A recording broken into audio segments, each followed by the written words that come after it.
예도입니다. 존재의 숲에 있습니다. 누구든 삶에서 지옥과 같은 그런 시간이 있겠죠. 그죠? 해겔의 용어로는 부정성의 시간인데, 이 시간이 지나고 어느 시점에서 푸른 풀밭, 녹색의 바다와 같은 전대미문의 세계, 미지의 세계에 도달할 수 있다는 것.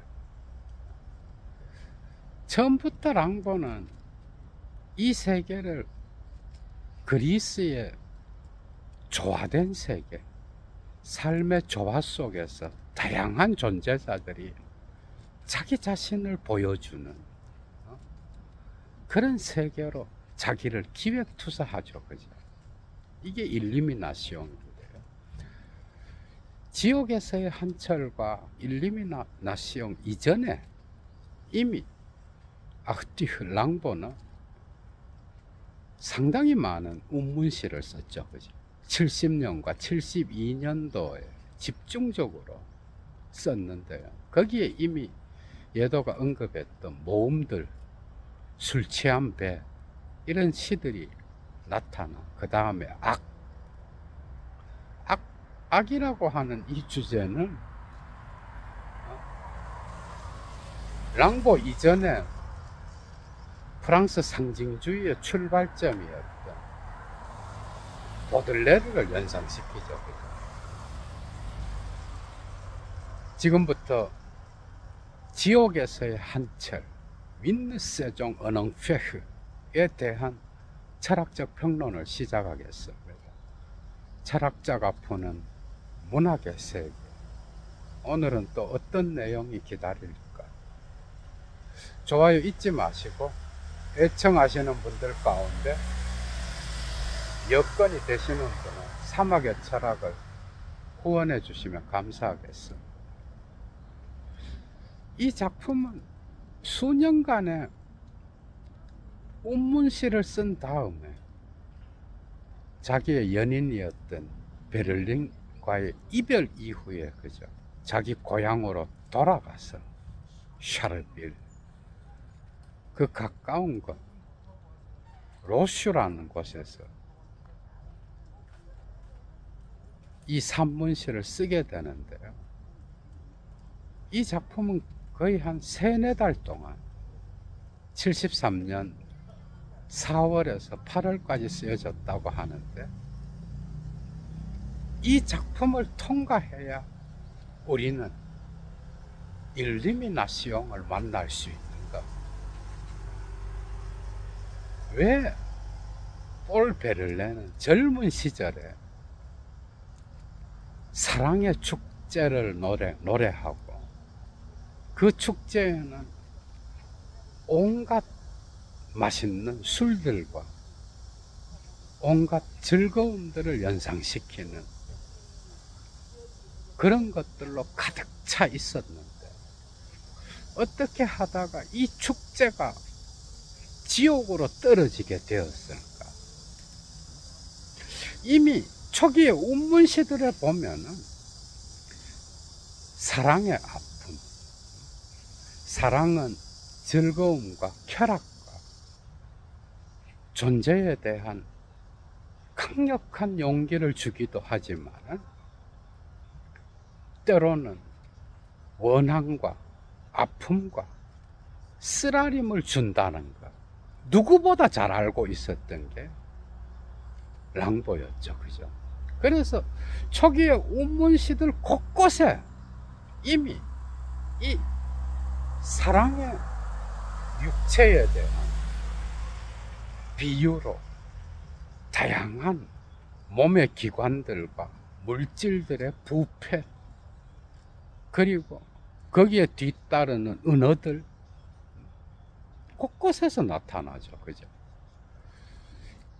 그러나 이 사랑은 어찌되었건 랑보에게 어린 시절에 자기가 경험했던 아름다운 버드나무 숲이나 다양한 식물들, 자연과 함께 놀았던 자기의 모습,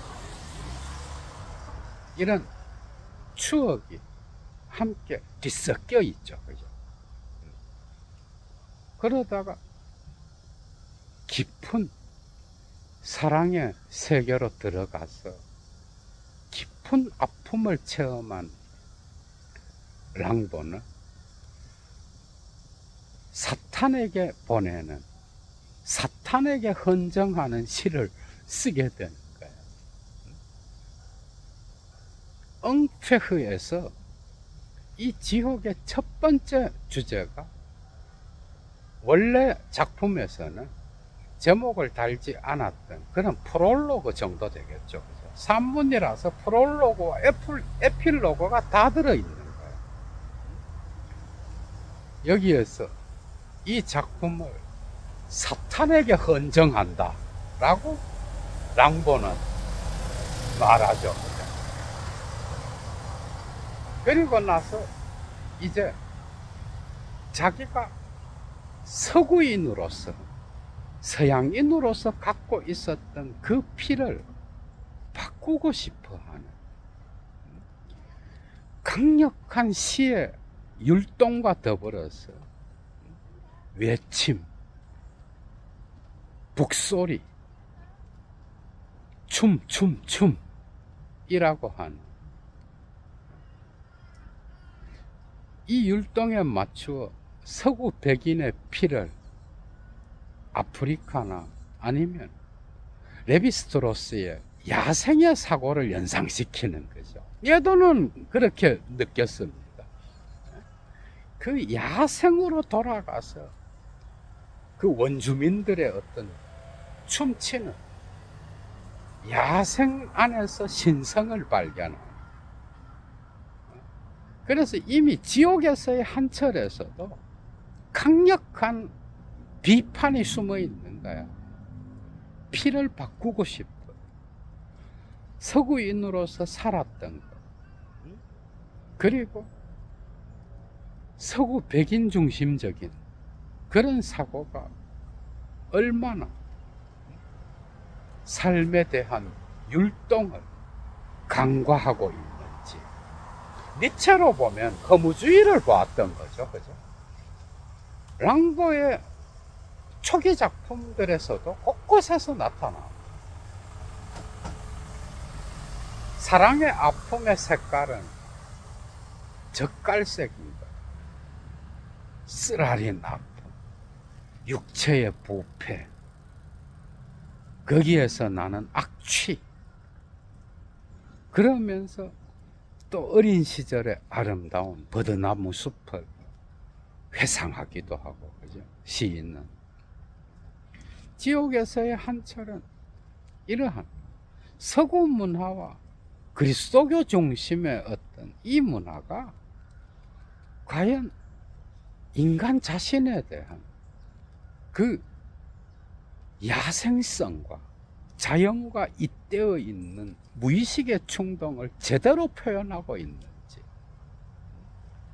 그래서 나쁜 피에서 이미 시인은 자기가 원시인이 되고 싶은 거죠.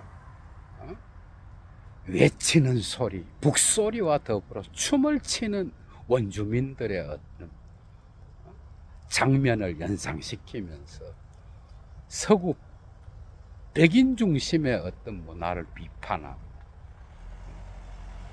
이 서구인들이 과연 자연의 야생성을 알고 있는가? 완전 레비스트로스입니다. 레비스트로스의 야생의 사고로 돌아가는 그런 낭보를 우리가 볼 수가 있죠. 그 다음에 독약을 먹고 플라톤의 파르마콘에서 양약이 아닌 독약을 먹고, 이게 양약이 될지 안 될지는 일리미나시옹으로 가야 되는 거예요. 어찌되었건 지옥에서의 한 철에서는 독약을 먹고 이제 지옥의 밤으로 들어가는 겁니다. 그리고 거기에서 깊은 정신착란의 상태를 경험하게 돼요.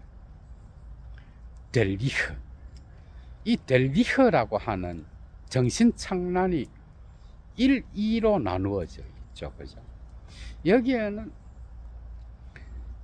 성녀, 미친 성녀와 결혼한 나쁜 지옥의 남편이 있는 거야. 어떻게 보면 비엘즈풀, 이 미친 성녀는 지옥의 남편의 아내인데 이 남편이 이 성녀를 숭배하고, 이걸 다른 말로 미친 성모로 번역할 수도 있어요.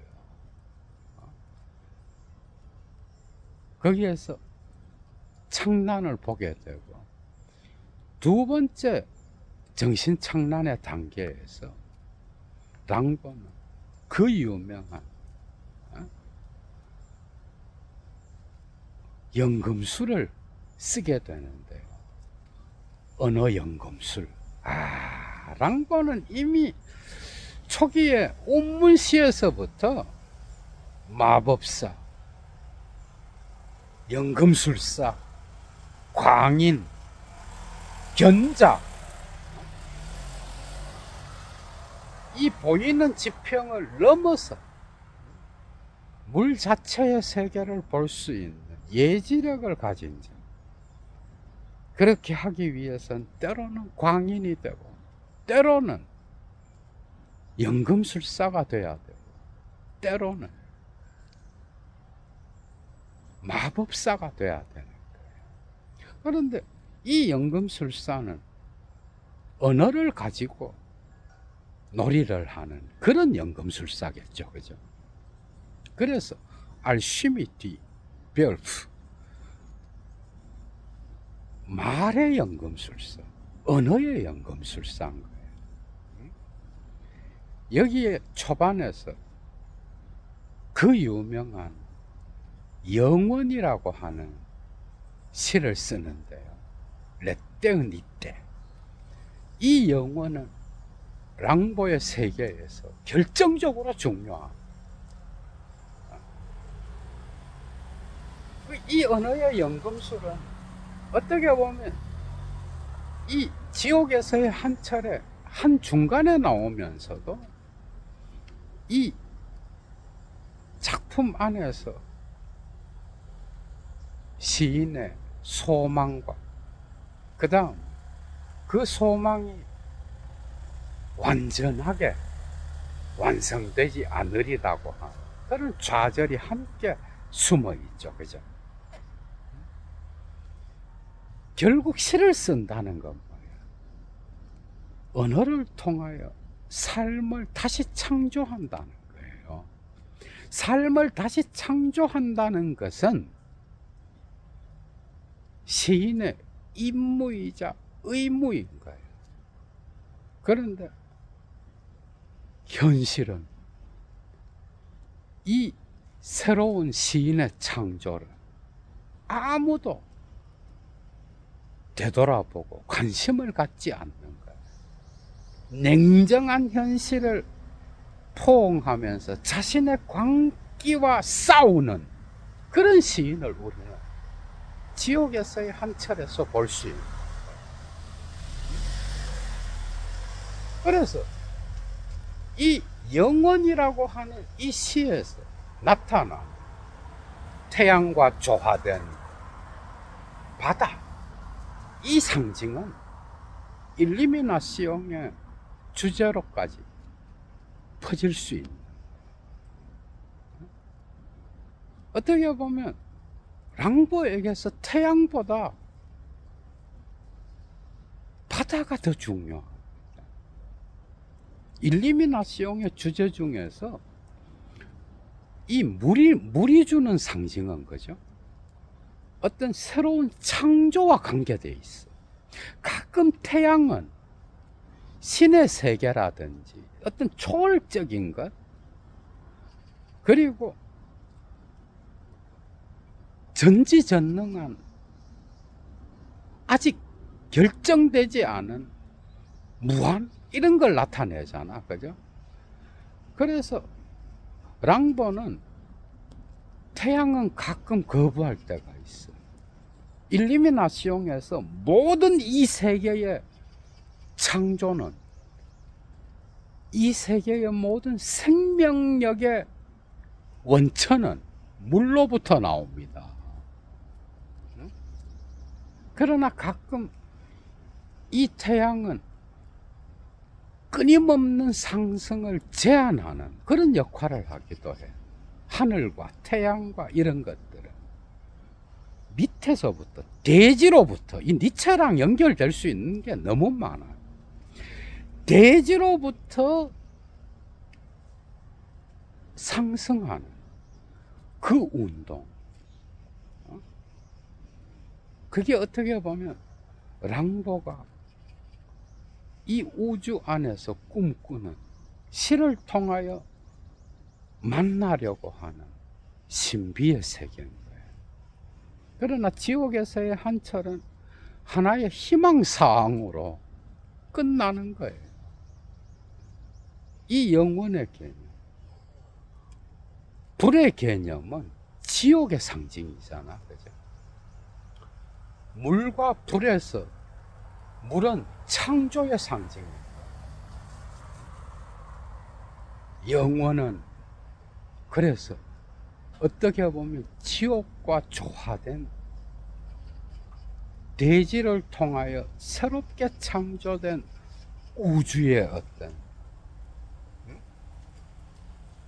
절대지와 같은 그런 모습이겠죠, 그죠? 어찌되었건 이런 모습은 일리미나시옹으로 가야 나타나. 그래서 두 번째 정신착란에서 언어 연금술을 쓰면서 자신의 이 창작 과정에 깊은 희망을 표현하지만 그것이 꺾여져서 좌절되는 모습도 나타나.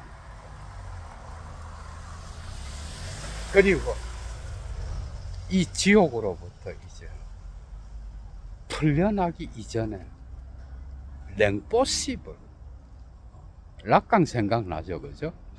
락강이 이 불가능한 것으로 실제계를 이야기하잖아, 그죠? 그런데 이 불가능한 것은 랑보에게 있어서는 서구 문화와 그리스도교 전통을 비판하는 거야. 그래서 정신착란의 두 단계를 거쳐서 그 다음에 도달한 불가능한 것에서 랑보는 모든 가치를 해체하는 니체와 같은 광인이 된 거예요. 이 과정을 거치고 나서 이게 어떻게 보면 일리미나시옹으로 가는 그 단계예요. 깊은 전통에 대한 파괴 작업이 일어나는 거예요.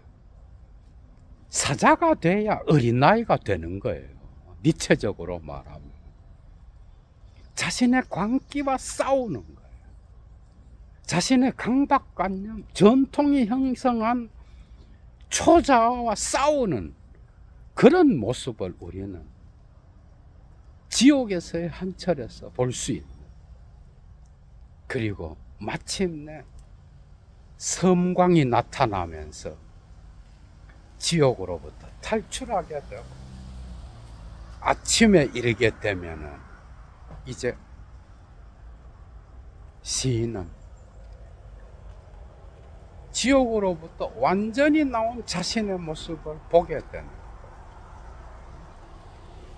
그리고 마지막으로 완전한 작별을 고하는 아듀가 나타나죠. 그죠? 지옥을 체험한 자기 자신의 견고한 모습을 보면서도 이 현실의 무관심, 냉담한 이 현실을 끌어안고 그 안에서 자신의 광기와 싸우는 그 자기 자신을 보듬는 그런 모습도 나타나죠. 그죠? 그러나 이 작별, 아듀, 고별, 사실 이것은 원어적으로 보면 신에게로 간다는 거예요. 그러니까 내일 또 다시 만나 이럴 때는 아듀를 쓰는 게 아니에요. 아듀는 영원히 작별을 한다든지 아주 먼 곳으로 갈 때 쓰는 단어예요. 마치 시의 세계를 마무리 짓는 듯한 그런 제목이지만 또다시 랑보는 여행을 하죠. 그죠? 이 이후에 또 유럽을 방황하면서 일리미나시옹의 다양한 시들을 또 쓰는 거예요. 이 지옥에서의 한철의 어떤 존재론을 보게 되면은 이 땅 밑에 불이 있는 거예요. 지옥의 세계인 거예요. 어떤 지옥일까? 여기에서 이 지옥의 불은 모든 대지의 존재자들, 대지의 생명을 가진 나무, 숲, 풀, 물방울, 이슬, 이끼, 그 다음에 대지를 적셔주는 다양한 물의 상징들, 그리고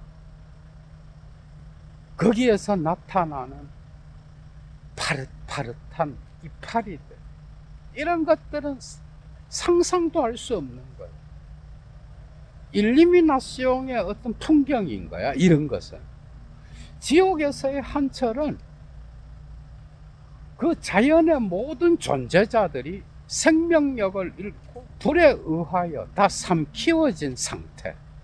그래서 이 대지는 뭐가 되어버려요? 사막이 되어버려요. 대지는 사막으로 변하고, 그리고 고독한 자, 끊임없이 똑같은 밤만 반복되고 똑같은 모래사장만 펼쳐져 있는, 어디에서도 생명력을 찾을 수 없는, 그래서 깊은 고독이, 그죠, 시인을 지배하는, 사물들로부터 끊어진 그런 모습을 볼 수 있는 게 바로 이 지옥에서의 한철이에요. 그래서 이 지옥의 세계는 이러한 푸르름, 생명력, 우주의 신비, 이런 것들은 어린 시절과 연결돼서 추억으로 나타날 수는 있어도 미래의 시간으로, 미지의 것으로 기획투사하는 이런 시인은 나타나지 않는 거예요. 시인이 미지의 것, 보이지 않는, 그러나 시인의 눈으로는 볼 수 있는 전대미문의 것으로 미래를 향하여 자기를 던지는 그 과정은 자로부터 타자가 나오는 과정이에요. 랑보에게서 가장 중요한 거잖아, 그죠? 즉, 에따 노트, 나는 나 자신에게 언제나 타자인데, 이 타자가 아직 미래의 전대미문으로까지 나가지 못한 거예요. 이렇게 되기 위해선 정령이 돼야 돼. 죄니 정령이 돼야 되는 거예요. 요정이 돼야 되고, 디오니소스의 축제의 그 노래의 주변에서 춤을 추는 정령의 존재가 돼야 되는데, 지옥에서의 한철에서는 그게 안 되는 거예요. 그래서 자기 자신으로부터도 단절된 그런 세계인 거예요. 이 불이라고 하는 것이 모든 대지의 생명력을 잡아먹어서 사막으로 만들고, 거기에는 사물의 부재, 타자들의 부재, 심지어는 시인 자신의 자아의 부재, 이런 것을 통하여 강력한 절망과 좌절, 부정성, 이런 것들이 나타나는 그런 존재론이겠죠. 그죠? 여기에서 인식론적으로 시인의 자아는 그럼 어떤 상태에 있는가? 자신의 광기와 싸우고 사자가 되어서 전통의 개념을 해체하지만은, 그러나 그리스도교와 서구 문화 일반이 갖고 있었던 그 가치를 해체하면서 광인이 된 이 시인은 독특한 자기의 전통을 아직 벗어나지 못하는 갈등 속에 빠져있는 장가예요. 그래서 이 자아는 끊임없이 되돌아오는 죽음 충동에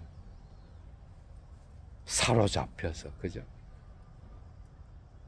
반복되는 충동과 권태와 거기에서 나타나는 사막의 황량함, 지옥의 모습, 타자도 없고 사물도 없고, 자기 자신은 이런 부재 속에서만, 공허 안에서만 자기의 모습을 희망할 수 있는 이런 상태, 완전한 부정성 속에서 시인은 갈등하는 장가예요. 그래서 과거의 시간성에서 벗어나지 못하니까 미래로 나가지 못하는 거예요. 좌우로부터 타자가 나오지 못하는 거예요. 이런 것들은 초기의 시들에도 나타나. 사랑하는 자아로서의 시인은, 그죠? 이미 과거의 자기가 아닌 거야, 사랑을 통하여. 그런데도 이 자아는 새로 태어난 타자로서 자기를 고백하지 못하는 거야. 그 이유는 그 사랑이 육체적 욕망이라고 하는 정욕적인 어떤 것, 때로는 수줍어하기도 하고 때로는 공적 영역에서 자기를 드러내지 못하는 이런 갈등, 부패하는 육체의 냄새, 사랑의 쓰라림, 이런 것들이 이미 표현되어 있죠. 그죠? 여기에서의 자아도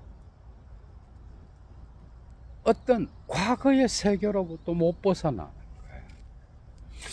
그러니까 니체로 보면은 그리스도교를 즐거운 학문에서 까고 신을 죽이고 자라투스트라로 나가잖아. 자기를 극복하면서 나가잖아. 그죠? 이 나가는 게 아직 없는 거야. 그냥 그 즐거운 학문의 신의 죽음의 광기의 상태, 거기에 머물러 있는 거랑 같은 거예요.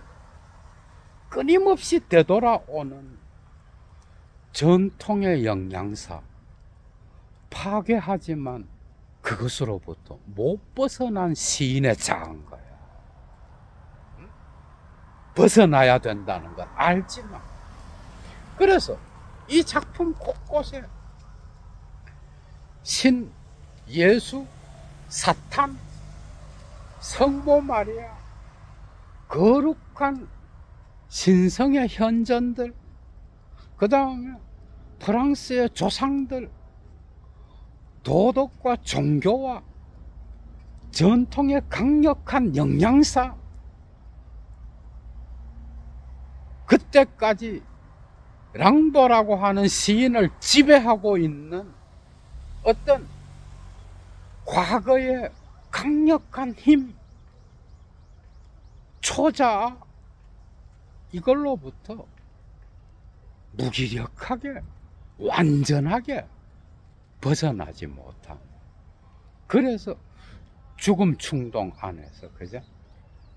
끊임없이 갈등하며 제자리에서 반복하는 그런 랑보의 모습을 볼 수 있는 거예요. 이걸 통과해야 일리미나시옹의 초원의 세계로 나가는 거예요. 녹색 바다로 나갈 수 있는 거야. 어? 제비꽃이 새벽과 더불어서 새벽 이슬을 맞은 제비꽃이 피어난 들판을 한번 생각해요. 랑보가 그렇게 좋아했던. 응? 여기에서는 죽어도 여한이 없는 거예요. 기아와 공복에 의하여 배고플 때도 축제를 벌일 수 있는 게 이런 모습이에요. 이런 강력한 랑보의 이상향은 지옥에서의 한철에서는 그냥 과거에 대한 희미한 추억과 더불어서 나타났다 없어져 버려요. 미래의 시간성으로 못 나가는 거예요. 하이데거적으로 기획투사하지 못하는 거예요. 본래적 가능성의 세계로 못 나가는 거야, 여기서. 그러나 이걸 통과해야만 일리미나시옹이 눈에 보이는 거예요. 정말 재미있죠, 그죠? 그래서 전통과 갈등하지만 거기에는 아직 이 전통의 흔적을 완전히 벗어나지 못한 시인의 갈등이 있는 거예요. 좌절이 있는 거예요. 그러면 랑보의 이 지옥으로부터 벗어나서 진정한 일리미나시옹의 세계에서 나타나는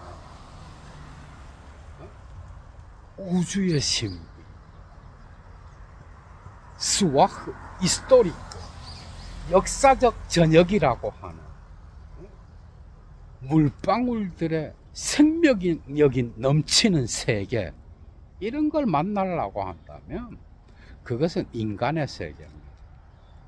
역시 랑보의 세계에서도 이 이상향은 신이 삭제된 세계, 하늘의 은총, 하늘로부터 내려오는 어떤 그런 세계가 아니에요. 땅으로부터 올라가는 상승의 세계입니다. 자연과 더불어 깨어난 시인과 같은 견자만이 볼 수 있는, 철학에서 보면은 베르그손의 어떤 엘랑비탈의 세계도 여기에 들어갈 수 있는 거예요. 그 세계에는 신이 삭제되어 있어요. 그러니까 지옥에서의 한철에서는 그리스도교 전통을 비판하는 랭포시블이라는 그 장이 있지만 이 불가능은 아직 신성을 벗어나지 못하는. 그래서 전통의 영양사는 사실은 그죠, 벗어났다라고 말하는 순간 아직 못 벗어났어요. 그 유명한 해체론자였던 데리다 역시도 자기가 서구 중심적인 사고를 한다고 말을 하고 해체를 하거든요. 그 점에서 가다머가 진리와 방법에서 말하는 이 전통의 영양사는 못 벗어납니다. 한국말을 하고 내가 한국인으로서 살았던 이 대지에 대한민국의 인간으로서 갖고 있는 대지의 힘, 언어 영양사, 이걸 누가 벗어날 수가 있어. 그러나 일리미나시옹에서는 완전히 벗어던지고 현실에서 완전히 이루어지는 게 아니야. 그럼 시가 아니죠. 일리미나시옹에서도 미래로 기획투사한 세계야. 현실에서는 아직 완전히 조화로서 일어난 게 아닌 거야. 그래서 랑보의 정령, 요정은 시인이 정령이 되어서 자기를 벗어나서 기획투사하는 미지의 세계, 그리고 전대미문의 세계는 아직 오지 않는, 현실화되지 않는 세계. 시인은 이걸 미리 볼 수 있는,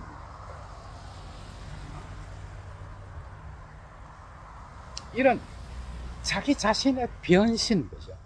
끊임없이 자아로부터 타자가 탄생하면서 변신해가는 이런 정령의 모습, 일리미나시옹 곳곳에서 나오잖아. 특히 꽁트라고 하는 제목의 시에서 많이 나타나죠. 그죠?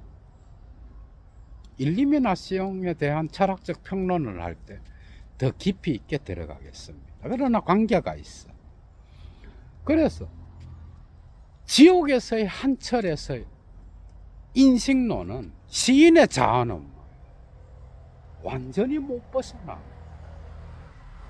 도덕과 종교와 양심과 그 시인이 갖고 있는 정신분석학에서 말하는 초자아를 못 벗어난 거예요.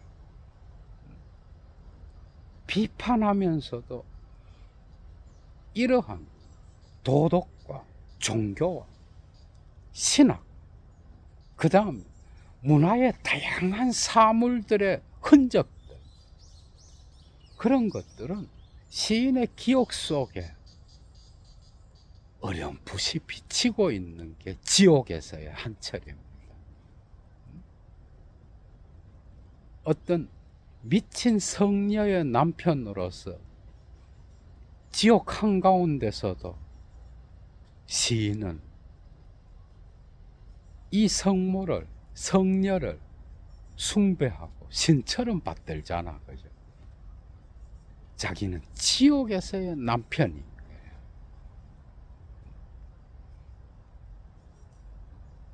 그래서 다양한 어떤 것들이 숨어 있는 거예요. 우리는 나쁜 피에서 이미 서구 백인의 모습을 벗고 아프리카나 아니면 다른 문화가 침입하지 않은 원주민들의 모습으로 북을 치면서 춤을 추고 소리를 지르는 이런 피로 다시 태어나서 서구 문화를 비판하는 이 시인이 뭔가 돌파구를 찾아서 나가기를 원하지만, 이 지옥에서의 한철에서는 이것은 하나의 희망사항입니다. 그래서 좌절과 깊은 절망이 곳곳에 배어 있는 거예요. 이 부정성을 통과해야만 랑보의 진짜, 랑보가 자연을 관조하면서 그 안에서 언어를 통하여 미지의 세계를 향하여 정령이 되어서 나아갔던 그 세계를 또렷이 볼 수 있는 거예요. 이 부정성이 걷어지고 이제 진짜 창조의 세계가 나타나는 거예요.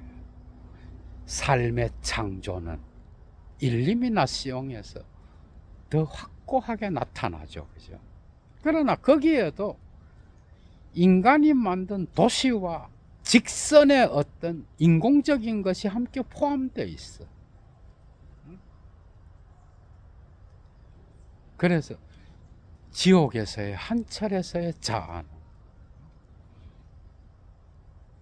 아직 갈등하는 자,